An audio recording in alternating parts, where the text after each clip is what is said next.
Salut tout le monde, j'espère que vous allez bien. Alors aujourd'hui, je vais vous proposer une nouvelle vidéo avec une histoire et une fiche d'élevage sur les Camponotus cinctellus.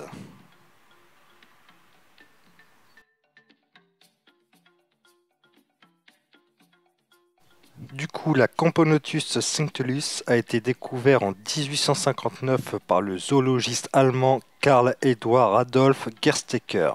Il a découvert la Cinctellus dans un de ses voyages dans le parc national de Mkomazi, à la frontière de la Tanzanie et du Kenya. À ce jour, on retrouve la Camponotus cinctellus dans toute la partie sud-est de l'Afrique, du Kenya passant par la Tanzanie, le Congo, le Zambie, le Mozambique jusqu'en Eswatini. C'est une espèce de plaine, on la retrouve dans la brousse, dans la savane herbeuse ou légèrement arborée, et dans les zones à végétation basse. Son biotope est plutôt sec et on l'observe à basse altitude. Les ouvrières fourragent seules ou en petits groupes dans le tapis graminé formant son biotope. Les essaimages se font de début mars à mi-juin.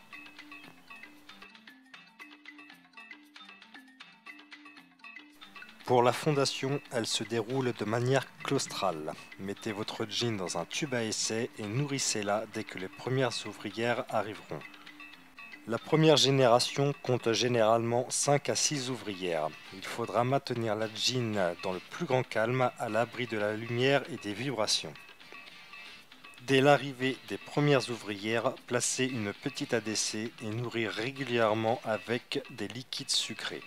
La température de maintien sera de 23 à 29 degrés. Cette espèce est thermophile. La température influera le temps de développement du couvain, d'environ 1 mois pour une ouvrière mineure à la température idéale. Il pourra aller jusqu'à 2 mois et demi pour les majors. La nymphose se fait dans des cocons. Les nymphes nues sont un signe d'hydrométrie trop importante. Ils donneront généralement des imagos handicapés ou ne donneront rien et seront mis au dépotoir. Tout type de nid peut lui convenir, tant qu'on lui donne une hydrométrie d'environ 40 à 50%. C'est une espèce qui n'est pas connue comme foreuse, mais elle peut le devenir si elle manque de place. Pour son alimentation, on lui donnera du pseudomiella, en variant les recettes régulièrement. Des insectes ou bouts de viande crue. Elles sont omnivores. C'est une espèce assez simple et qui pourra ravir un débutant, tant qu'il maintient de bonnes conditions de température et d'hydrométrie.